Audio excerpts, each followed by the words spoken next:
I'm a super big believer on the idea of strengthening the relationships with those around us, but also ourselves. Again, it might sound counterintuitive, but just hear me out. And we don't always realize that by not maintaining our independence, we're only losing touch with ourselves, but we're also missing out on strengthening our relationships with those around us when we leave. So I just want to hit home that and remind you in the nicest way that taking time for yourself isn't selfish. It's not. Hey, I'm Courtney Brooke, and this is Hustle for Happiness podcast. We are all on this journey to find happiness, and let's face it, it takes work. And honestly, it's not always rainbows and butterflies. This podcast is dedicated to helping you navigate life and cut through the noise. As a certified life coach, recovering perfectionist, and survivor of the foster care system, I'm all about keeping things real. With my unique outlook on life that is truly infectious, we cover everything from achieving happiness and optimal self-care to stories of those sharing their wisdom and expertise. Thank you for showing up for yourself. Now, let's get started.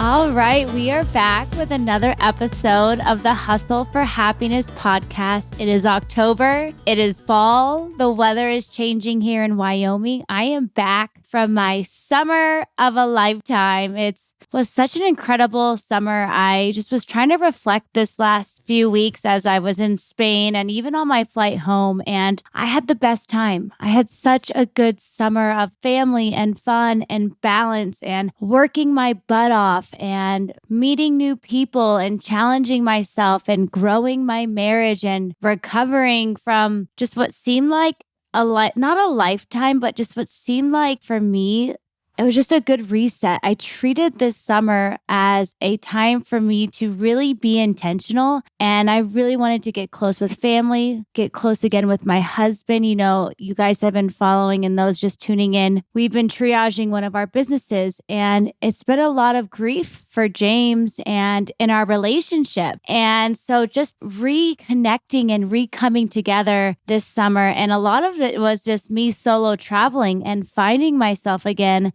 after seeing my husband in so much pain, and not only for him, but for myself. I wanted to find myself. I started this podcast. I don't know if you guys know this, but I started this podcast because I was lonely and I was seeking connection and people in my life. I coach, but not only do I coach, I have my clients, but I was seeking just new experiences, new interactions. And so I started this podcast because I wanted to share people's stories, experiences, and how they created their own happiness for their life. So just so you guys know, this summer was just all about that for me and connecting and coming together. And I just got back from Spain. I had my first girls' trip in 9 years. I was thinking about it and I was like, holy moly, I haven't been on a girls' trip since I was 24 years old. Yes, I just gave you my age, and I am so happy to be 33 and going on another girls' trip, or I should say I went on. But it was just so great in so many ways. And so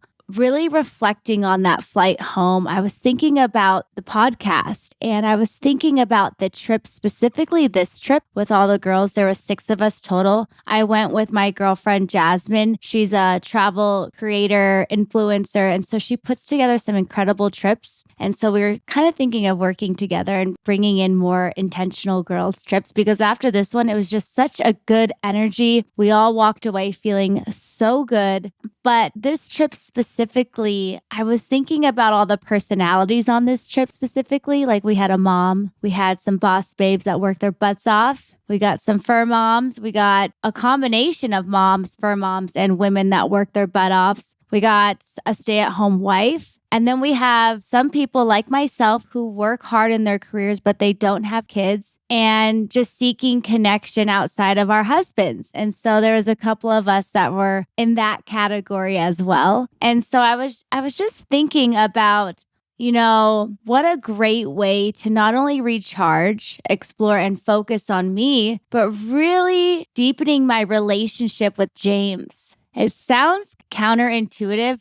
Being away, strengthening your relationship, but it's so true. And I want you to follow that with me on this episode. This episode is truly about independence in relationships. So, whether you're a coworker, you're a fur mom, your relationship with your animals, your relationship with your kids, your relationship with your husband or your partner, or maybe even your best friend that you just kind of find yourself, wait, I can't say no to her. Or, my guy friends are always wanting to watch football. And maybe you're a guy listening and you just can't get away from that softball game or football or whatever. Or even if you're a father listening and you have kids or your dog, like no gender specific on this episode, but I really just want to leave you with, how can my independence actually strengthen the relationships I have in my life? And so while I was traveling, I spent some amazing moments with an amazing group of women. And we ended up having just a really good, different conversations throughout the trip. None of us really knew each other. Like I said, I knew my friend Jasmine, but I didn't know anyone else in the group. And so we were all learning each other's personalities, where we're from, what we do, what we're about. It was just really beautiful to see a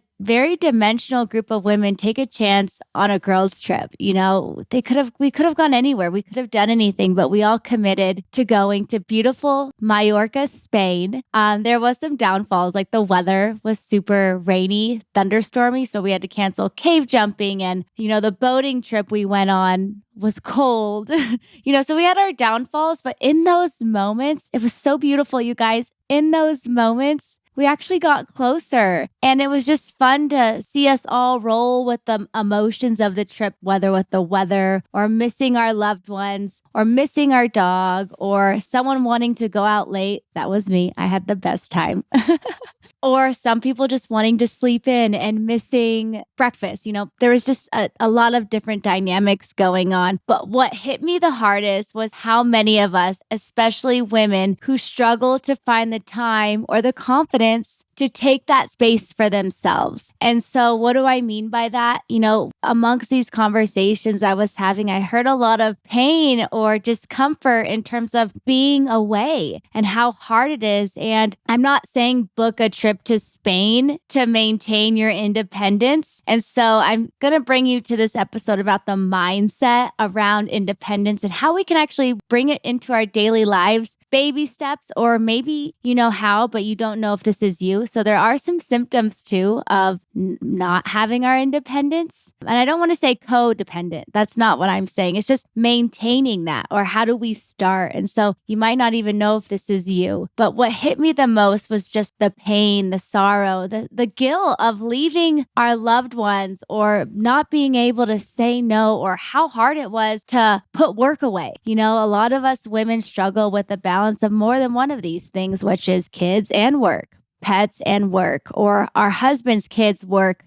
It could be all of the above, right? And so there was just this one mom that really spoke out to me, and she was just afraid to leave her kids on such a short trip. And, another woman was so worried about leaving her dog because she didn't know who was going to watch her dog or trusted who was going to watch her dog on this trip. And then someone, including myself, was so wrapped up in work and really difficult. And I found it personally difficult to just unplug from work. And so this stressed me out. We mutually were talking about it. A lot of us had a lot of commonality about just leaving and being able to be okay with leaving and say that and trusting the whole process. It made me realize that we're all battling these invisible ties, that hold us back from carving out our own space. And we can do that. And this episode is the mindset of just making some time for ourselves alone or with friends, but away from those relationships that kind of pull us in or leave us weary to leave. And so I'm a super big believer on the idea of strengthening the relationships with those around us, but also ourselves. Again, it might sound counterintuitive, but just hear me out. And we don't always realize that by not maintaining our independence, we're only losing touch with ourselves, but we're also missing out on strengthening our relationships with those around us when we leave. So I just want to hit home that and remind you in the nicest way that taking time for yourself isn't selfish. It's not. It's actually necessary. So necessary. I know for me on this trip that the independence away from James, I was actually gone for 20 days. So I did about a week in New York and then I did 10 days in Europe and then the travel days on each end. So I was gone for 21 days and I really realized that not only did being away from James for that long helped me and my independence to grow as a person, but James's relationship with himself. It allowed him to see that he can do things without me, that it's actually kind of easier, maybe in a way, when I'm not there for him to unplug. And so it also set the intention for him that he needs to do more of it. And he openly told me this. I was so happy when he told me, he's like, at first it's hard. There are moments where I miss having dinner with you. I was eating dinner by myself. But then also he was saying, I reached out to friends. Because of you, I figured out what to do with myself.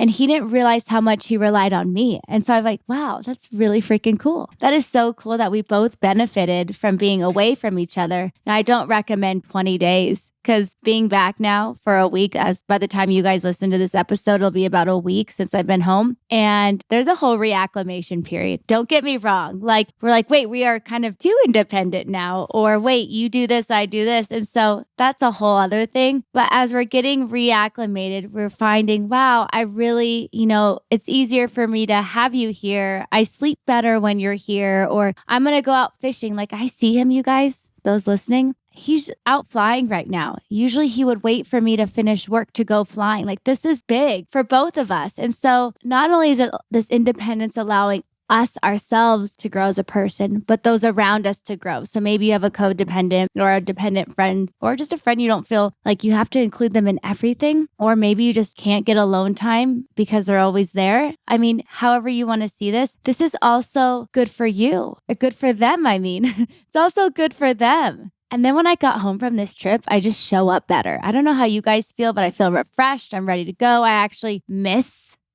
my partner, miss my home, miss my work. I have a much bigger appreciation. So not only just the relationships, but our gratitude, right? Of the things that we have in our lives. I think for me, the biggest thing that I've realized traveling is that when I'm traveling on my own, I come home with a better version of me. I remember who I was before the trip, but I also am an evolved version after a trip or after I've done the activity. So this trip is very symbolic to me because it's so fresh, but I'm also paralleling the episode with just maintaining that independence. All right. So how do you know if you're starting to lose your independence? Let's be honest. We've all been there at some point. And if you don't think you've been there, here are some signs that might remind you, oh, maybe I have, or, I don't want to get to that point. So this can also be a preventative thing. Like if you are not in a relationship or you find that you're too independent, like you can actually reverse these. So the biggest one that I found, James had a really tough year. I had a really tough year. Don't let Instagram fool you, please. Please do not. Okay. I would say last 2 years. And I would say last summer, I would not leave the house because I was too afraid to say no. Like I had that guilt. I was afraid to say no. So that's the first sign is you're afraid to say no, whether it's with your partner, friends, or even at work. If you constantly feel like you can't step back without letting someone down, you might also be losing touch with your needs. And what do I mean by that? You might have resentment creeping in towards your partners, your kids, your friends, or even your job. That's probably because you're not taking the time to recharge and instead you're giving everything you got to everyone else. I was guilty of that. I drained myself so much last summer. I was afraid to leave the house. I cooked, I cleaned. I made sure James didn't make any move when he got home because I was afraid. I was afraid to leave him because he needed me. I lived with the thought that James can't function without me. He needs me. Don't get me wrong. I've gone through a lot of therapy and with my life coach myself, but I find that when I am afraid to say no, that's a sign that I need to say yes. Yes, right? I find that with my coaching clients that this is also a big thing. Saying no is hard, but it feels good after. Right? So maybe you're saying no to them, but you're saying yes to yourself. And if you flip the script, if you're saying yes to them, you're saying no to you. So I get it that, your kids need you, your job. Actually, no one needs you. Let's just live with that mindset. How do I live my life with the thought that they need me? Let that go. So I think just the biggest one is just no. You find yourself not saying no.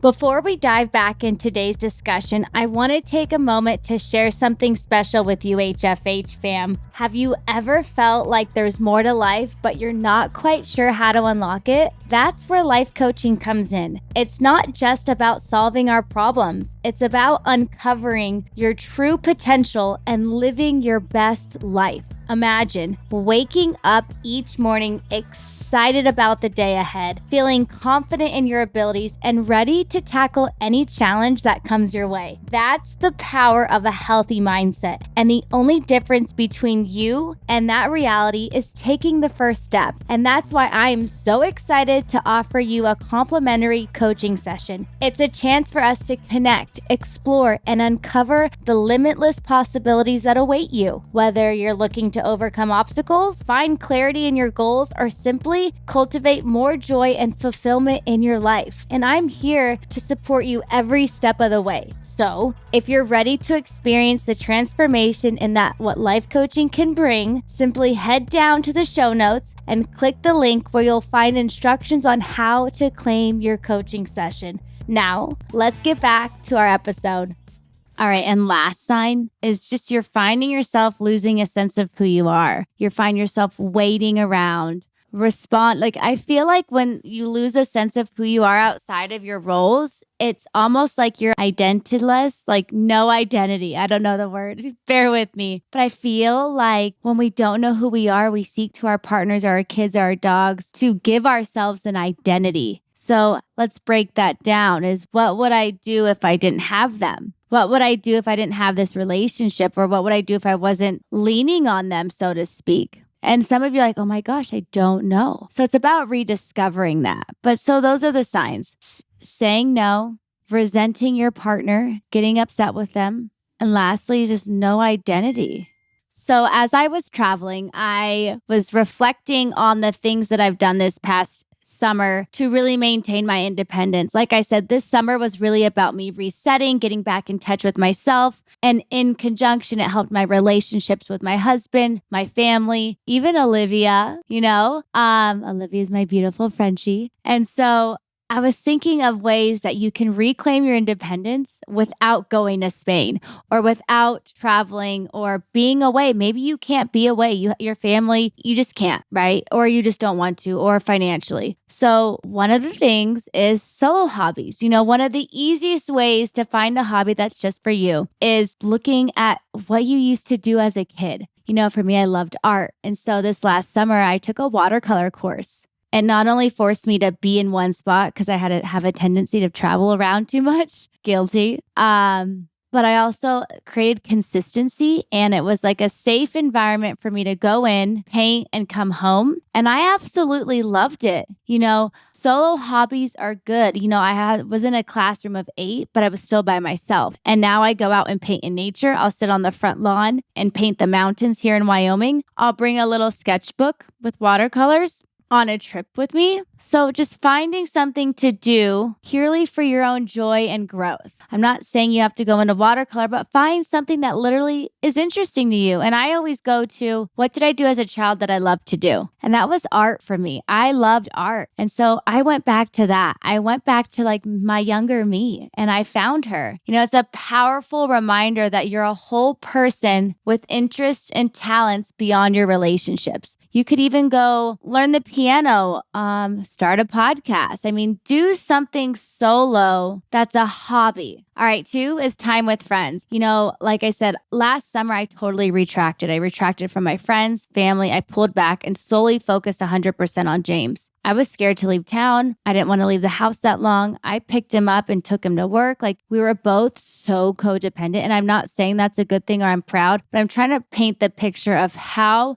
much I didn't reach out. I was so in we called our house in Chicago the bunker. Like, we didn't want to leave. And I'm fully being transparent about that because I don't show that on social media. I love this platform to share with you guys because it's safe for me. You guys are getting to know me. And so one of the things I didn't do was spend time with friends. I didn't make time for friends. Now I might be overcompensating now. I'm calling myself out. Maybe I'm traveling too much.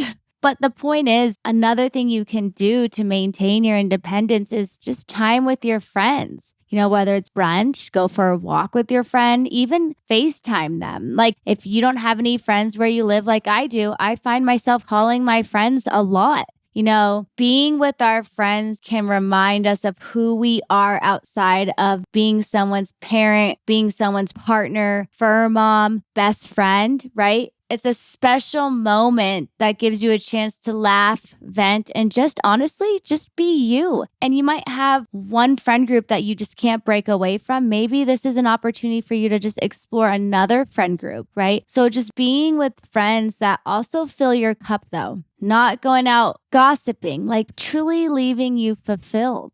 Another thing that ties in with number one, but it is learning something new. So you can pair these, you guys. You don't have to just do one. You can combine and switch them. Like, the next one is learning something new. And I absolutely love learning something new. Like I said, I started this podcast during my darkest time when I had zero independence from James, and I really needed to learn and get back my independence. I needed to get back to myself. And although I didn't leave the house or travel to Spain, I started the podcast in my office, in my home. It was a chance for me to have an outlet to talk with you guys, to get to know you, to build me and learn how to share my feelings. And so learning something new is such a great way to bring back that curiosity in a safe environment. So take a class, pick a new skill. Maybe it's gardening, dive into a new topic. James had some mental health issues around anxiety and depression, and I deep dived. I read so many books, took courses on it, and not only did it help me with him, but it helped me with my coaching. So learning something new just brings a fresh new way of bringing that excitement and growth back into our life. And you guys, you invest in yourself, right? It just keeps things interesting for you and even brings in a new energy for relationships. So when I would bring home my studies or, hey, I learned something new about anxiety or just sharing something with James, it was just a fun topic to bring into the relationship. So it wasn't the same old work stress or how I didn't really want to talk that much because I didn't want to talk about work. So it also brings in just a fun aspect of the relationship. Let's do number 4. Schedule that solo time. I am so big on that. You'll see in my calendar, go for a walk, go work out, go read. Like, every night I love to read, but it's so underestimated. This is such an underestimated one. Scheduling that solo time. It doesn't have to cost you any money. Whatever you want that solo time to be. James loves to go to a movie by himself. He goes to the movies or he flies the plane. Point is, it's something super simple, but it's overlooked.